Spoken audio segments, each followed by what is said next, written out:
Hello tout le monde, j'espère que vous allez bien, je suis très contente de vous retrouver dans une vidéo qui change un petit peu. Ici je vais vous parler des idées reçues en couture, parce que oui, il y a des idées reçues et du coup je voulais un petit peu vous éclaircir dessus, savoir si les idées reçues étaient vraies, si elles étaient fausses, ou alors si elles sont vraies ou fausses, ça dépend un petit peu de tout ça.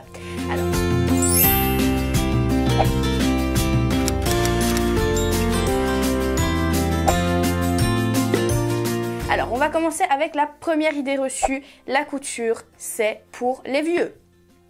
Non, la couture, ce n'est pas pour les vieux. S'il vous plaît, arrêtez d'imaginer que la couture, c'est pour les personnes âgées. Alors, quand je dis la couture, c'est pour les vieux, je veux froisser personne. Personne n'est vieux, d'accord? Mais voilà, ce n'est pas forcément pour les personnes âgées. Dans mes abonnés, j'ai des abonnés qui sont très jeunes. Il y a également d'autres youtubeuses qui sont des youtubeuses couture comme Annika Exki, couture débutant.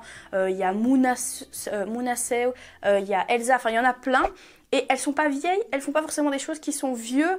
Et la couture, ce n'est pas pour les personnes âgées, même en tant que jeune. Enfin, vous voyez, je suis aussi jeune. On peut coudre et justement, on peut aussi révolutionner la couture parce qu'on pense toujours que la couture c'est des patrons de base un peu basiques avec des tissus un peu vieillots, etc. etc.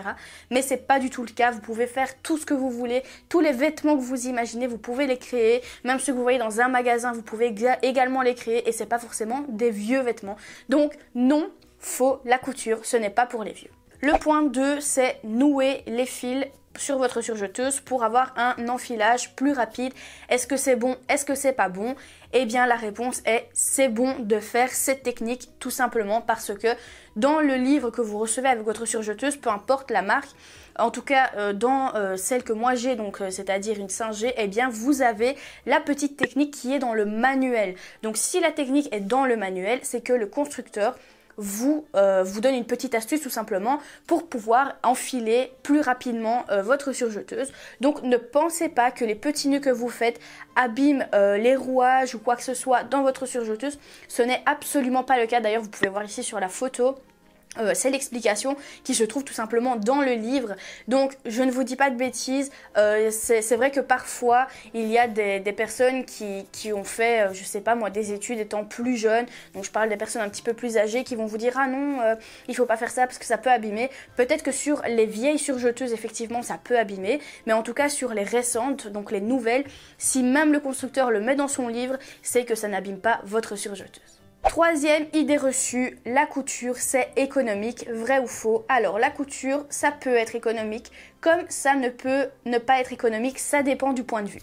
Alors je m'explique, ça peut être économique dans le sens où si vous voyez par exemple un vêtement qui vous plaît en magasin mais qui coûte extrêmement cher, ou par exemple je sais pas moi, vous voyez une veste blazer de Dolce & Gabbana, exemple, et que vous vous dites waouh elle est super belle mais j'ai pas les moyens de me la payer, c'est pas grave, vous achetez un tissu similaire ou un autre tissu qui vous plaît et vous faites le patron. Bien entendu, elle va vous coûter beaucoup moins cher que la Dolce & Gabbana, on est d'accord. Bien entendu, on paye la qualité, mais on paye aussi les marques quand on achète des marques. Bien que, on est d'accord, encore une fois, qui font des choses assez très jolies. Je sais pas si ça se dit, mais voilà. Mais après, à côté de ça, on a aussi le fait que c'est pas forcément toujours économique. Pourquoi? Parce qu'on a des grandes enseignes du type H&M, CA, Primark, etc., Zara et tout ça, qui eux font fabriquer leurs vêtements à l'étranger. Bien souvent, c'est dans les pays du côté de l'Asie. Et malheureusement, eh bien, ils ont un coût de revient sur les vêtements très bas parce qu'ils payent leur main-d'œuvre très basse. Ils exploitent des enfants en bas âge. D'ailleurs, je vous mettrai le nom ici, il y a une série sur Netflix en espérant qu'il n'ait pas retiré la série parce que je sais qu'il y a des choses qui vont et qui viennent sur Netflix, mais je vais vous mettre le nom d'une série, enfin d'un documentaire plutôt, sur le sujet, sur les grandes entreprises qui fabriquent là-bas. Ça fait énormément de dégâts, mais effectivement, quand on n'a pas les moyens, quand on ne sait pas coudre, quand on ne sait pas comment faire, quand on ne sait pas comment s'y prendre, c'est vrai qu'acheter chez Primark ou H&M, ça nous coûte moins cher, bien entendu, que de faire le vêtement soi-même. Le petit bémol, c'est que quand on achète donc chez ces enseignes-là, je ne blâme pas parce que parfois moi aussi ça m'arrive, hein. Je le fais, parfois je vois des vêtements, je me dis mais en fait ça vaut même pas la peine que j'aille acheter du tissu pour réaliser cette robe, elle est à même pas 10 €, je vais payer 15 € le mètre de tissu alors que j'en aurais besoin d'un mètre 50, je vais passer un temps de dingue pour réaliser le patron, puis après pour faire le vêtement, etc. Donc parfois c'est vrai que moi aussi j'achète, mais après je me dis au final, on nourrit quand même quelque chose qui n'est pas super top Et c'est vrai que faire ses vêtements, c'est pas toujours évident parce qu'on sait pas toujours comment s'y prendre. Donc voilà, donc au final ça peut être économique, mais ça peut aussi ne pas l'être. Aussi, petit bémol que je voulais vous dire, c'est que quand vous achetez dans des grandes enseignes comme ça, les finitions, il faudra pas se leurrer, ce sera pas des finitions de ouf, elles seront pas super belles, tandis que si vous faites le vêtement vous-même, vous savez où vous allez, vous connaissez les finitions que vous voulez faire, et bien entendu, vous savez la qualité du vêtement, et le fait que c'est vous qui l'ayez fait, c'est déjà aussi quelque chose de dingue. En sortant dans la rue ou en allant à un dîner de famille, on vous dit « Waouh, ta veste est super jolie, tu l'as acheté où ?» Bah non, c'est moi qui l'ai fait. C'est vrai que on a quand même la fierté de dire j'ai réalisé moi-même mon propre vêtement. Ça c'était pour le point 3. On a maintenant le point 4. Est-ce que la couture c'est facile? Oui ou non? Alors la couture, ça peut être facile, mais ça peut ne pas être facile. Alors ça peut être facile si on veut faire des choses basiques, comme par exemple des essuies, des gants de toilette, des lingettes démaquillantes, des choses comme ça. Où on peut toujours bidouiller, essayer de trouver pas mal d'astuces sur internet. D'ailleurs, en parlant d'internet, on peut trouver encore une fois de tout et n'importe quoi, honnêtement. Il faut savoir faire le tri. Quand on s'y connaît pas, c'est pas évident de faire le tri parce que on va tomber sur des choses, on va dire ah super, c'est cool, et puis en fait, on se rend compte que c'est pas du tout bon ce qui est dit. Donc voilà, c'est pour cela que d'ailleurs, je ne sais pas si vous le savez, mais je suis formatrice pour Enjoy Couture. Il y a des formations, dont notamment moi, j'ai réalisé plusieurs formations d'ailleurs que vous pouvez trouver juste en dessous, où je vous explique vraiment pas à pas tout au sujet de la couture, que ce soit la surjeteuse, que ce soit les vêtements enfants, que ce soit des retouches, que ce soit des bases, coudre des vêtements, enfin, il y a vraiment une panoplie complète de formations qui, justement, vont pouvoir vous aider à déceler le vrai du faux et bien entendu vous faire évoluer pour pouvoir coudre des choses plus complexes. Donc une fois que vous avez un cours qui vous suit, que ce soit papier ou que ce soit les vidéos comme moi je fais dans ma formation, bien entendu vous avez les deux, papier et vidéo, vous allez pouvoir évoluer plus rapidement et plus facilement. Donc dans ce cas-là, oui, la couture va être facile parce que vous êtes accompagné. Et du coup, ça va être plus simple pour vous. Dès que vous avez une question, vous allez pouvoir me la poser. Ce sera un accompagnement beaucoup plus personnel. Tandis que si vous n'êtes pas suivi de cours, vous pouvez bien entendu être autodidacte et travailler par vous-même. Mais il y a des moments où vous allez bugger, il y a des moments où vous allez être bloqué, vous n'allez pas savoir comment faire telle ou telle chose. Du coup, vous allez laisser en plan votre vêtement. Vous n'allez pas du coup avancer sur le vêtement forcément vu que vous êtes bloqué. Donc c'est assez important, moi je trouve, d'avoir un suivi. Donc la couture, ça peut être facile ou pas facile, ça dépend de l'accompagnement qu'on a, des connaissances qu'on a. Et d'ailleurs, pour ceux qui disent oui, elle fait des formations mais je la connais pas, je suis diplômée en stylisme, donc voilà, j'ai fait mes études là-dedans. C'est pour cela que j'ai fait les formations et que je vous partage tout mon savoir-faire, toutes mes connaissances au travers de ces formations, bien entendu.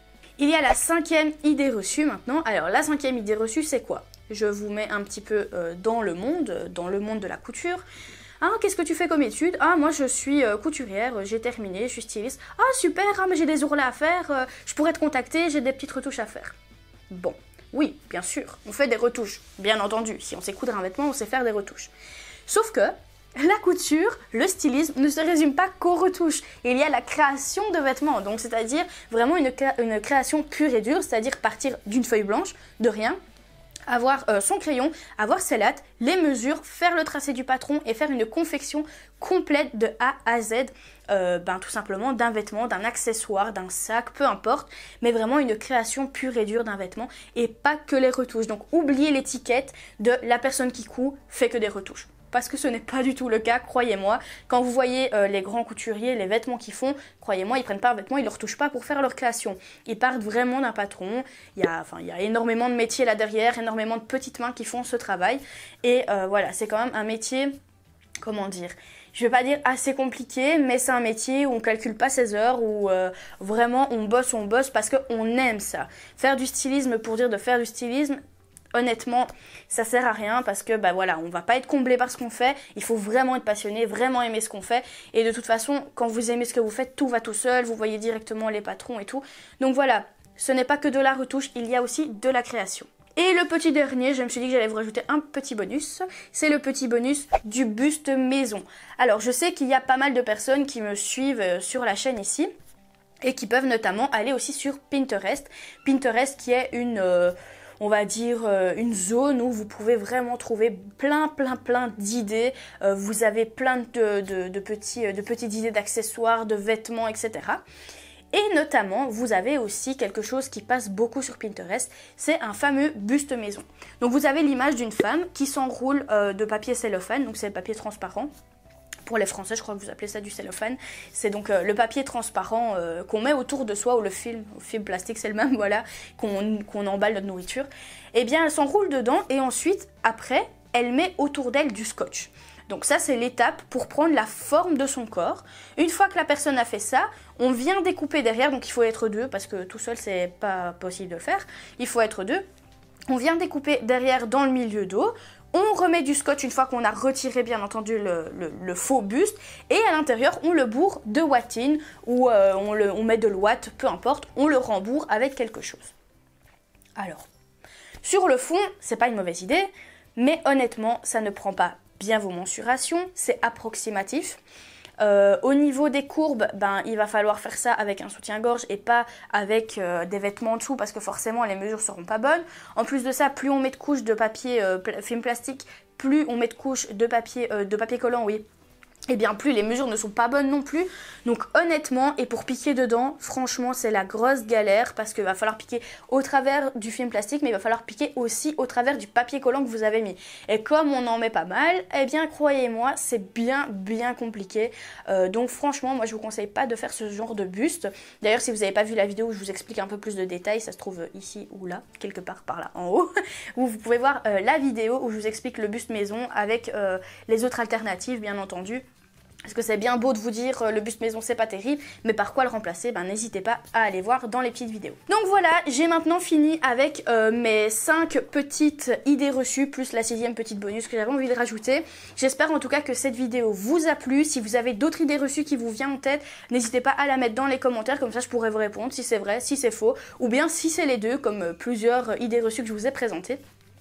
Encore une fois, n'hésitez pas à vous abonner, à liker la vidéo et à partager, ça nous aide beaucoup parce que avec malheureusement l'algorithme YouTube, c'est un petit peu compliqué d'être vu sur YouTube. Donc grâce à vous, on peut être un petit peu plus aperçu sur YouTube. Donc surtout, n'hésitez pas à vous abonner si c'est pas fait. En même temps, cliquez sur la petite cloche, au moins vous serez tenu au courant de toutes les vidéos qui sortent. Et bien entendu, de mettre un petit pouce vers le haut, ça me fait toujours plaisir. Moi, je vous fais plein de gros bisous et je vous dis à bientôt dans une prochaine vidéo. Ciao!